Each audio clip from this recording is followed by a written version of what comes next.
Sinisimulan natin ang bagong taon hindi kay Maria, kundi sa dinala ni Maria sa kanyang sinapupunan, ang Diyos na nagkatawang tao.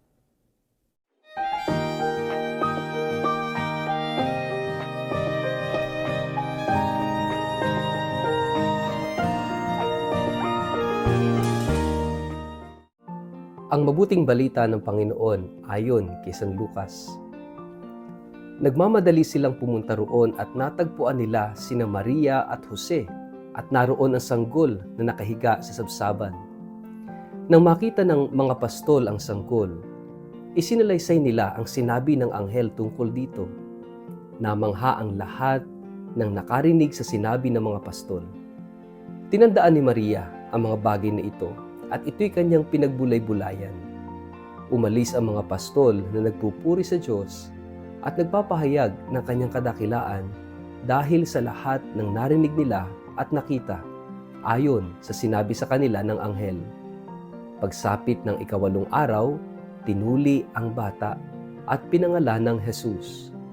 Ito ang pangalang sinabi ng anghel bago pa siya ipinaglihi. Ang mabuting balita ng Panginoon. Word of the day, hear what God has to say. Mapagpalang araw po sa inyong lahat. Happy New Year po sa inyo at sa inyong buong pamilya. Mag-iingat po tayo sa ating pagdiriwang ng bagong taon. Ang ating pong word of the day ay Theotokos. Ngayong araw na ito, sa unang araw ng taong 2025, ay ating ipinagdiriwang ang ating mahal na ina bilang ina ng Diyos. Theotokos. Napakahalaga na simulan natin ng tama at maayos ang bawat umpisa sa buhay. At ngayong araw na ito, first day of January, ay ating sinisimulan ang ating paglalakbay sa taong 2025. At sabi nga nila, sa bawat pag-uumpisa, dapat umpisahan natin ng tama, umpisahan ng maayos at naaayon. Subalit ang tanong, paano natin uumpisahan ng tama? Ito ang tema ng ating pagdiriwang. Kung ating titingnan ang liturgy, wala pong liturgy for the new year. Ang ating pong liturgy is liturgy about the solemnity of Mary, Mother of God, o Theotokos sa wikang Griego. Nakasentro ba kay Maria ang ating pagdiriwang ngayong araw na ito, ngayong unang araw ng bagong taon? Siya ba yung sentro ng ating pagdiriwang? Of course not. Hindi ang ating mahal na ina ang sentro, kundi tulad ng title Theotokos o Mary, Mother of God, ang pinagdiriwang natin dito ay kung sino yung dinala ni Maria sa kanyang sinapupunan. Yung naging dahilan kung bakit siya naging ina at sino yung kanyang ipinaglihi at iniluwal, anak ng Diyos, si Jesus. So sinisimulan natin ang taong ito kay Jesus. Sinisimulan natin sa Diyos. At kapag inuumpisahan natin ang ating buhay, ang ating taon, mga araw sa Diyos, sa pamamagitan ng ating Panginoong Jesus, we start it right. Tama ang ating pag-uumpisa.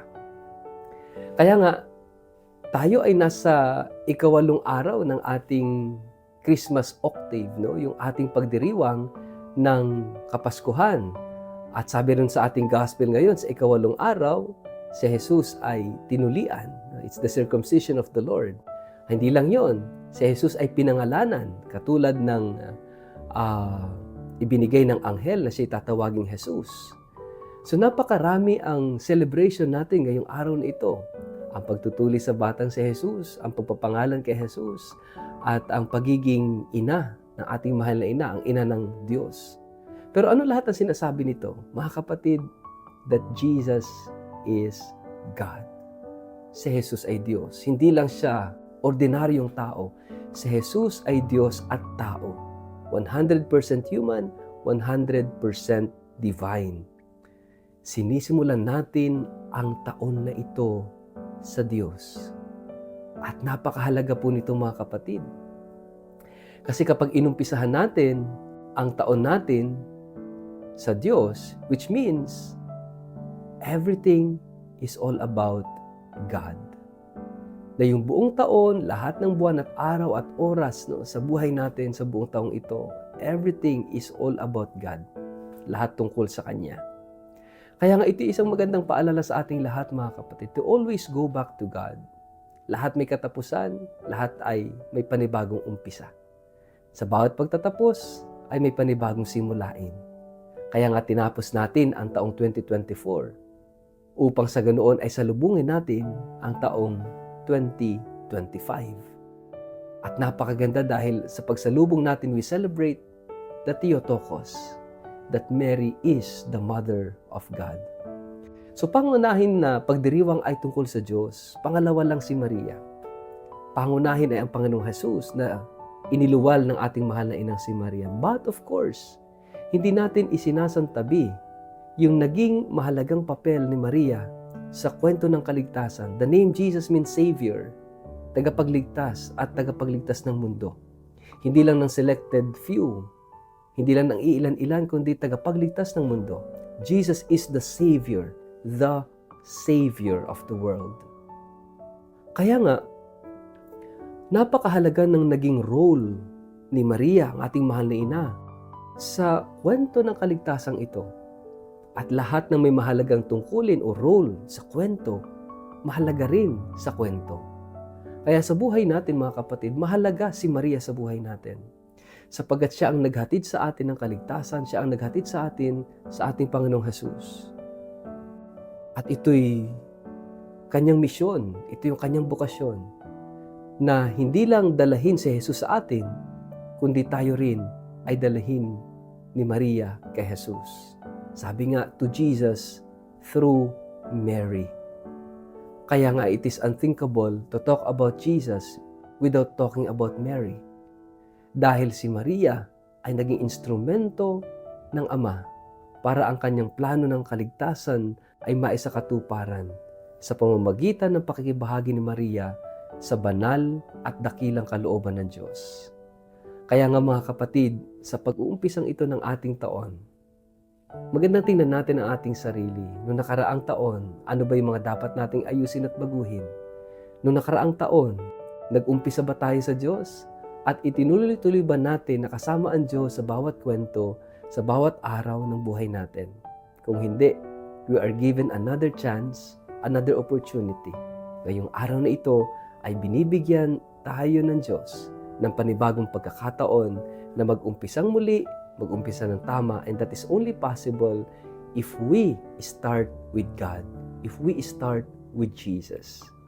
Mga kapatid, sana bawat pagising natin sa umaga ay maging ganito tayo. Sinisimulan natin palagi ang lahat sa Diyos sapagkat alam natin na ang lahat din ay magwawakas at matatapos sa Diyos. Sa ngalan ng Ama at ng Anak at ng Espiritu Santo. Amen. Ama naming Diyos na makapangyarihan, ngayong aming pinagdiriwang ang bagong taon, ang pagiging ina ng aming mahal na ina si Maria. Nawa, ang pagdiriwang na ito ng bagong taon ay magbigay sa amin ng panibagong pag-asa, panibagong lakas, upang kami ay patuloy na makatugon sa iyo at sa iyong banal na kalooban. Amen. Pagpalain po kayo at ingatan ng makapangyarihang Diyos, Ama at Anak at Espiritu Santo. Amen.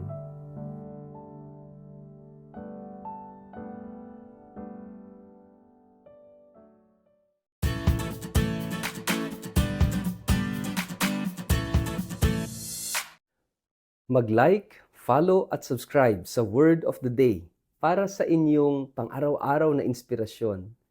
Inaanyayahan ko po kayong i-like ang aking Facebook page at mag-subscribe sa aking YouTube channel na Word of the Day. Samahan ninyo ako sa araw-araw na pagninilay ng Ebanghelyo upang mapalalim ang ating pananampalataya at magkaroon ng gabay sa bawat hakbang ng ating buhay, araw-araw. Kaya po, huwag kalimutang mag-follow at mag-subscribe upang manatiling updated sa ating pang-araw-araw na pagninilay. Maraming salamat po at naway patuloy tayong pagpalain ng Diyos.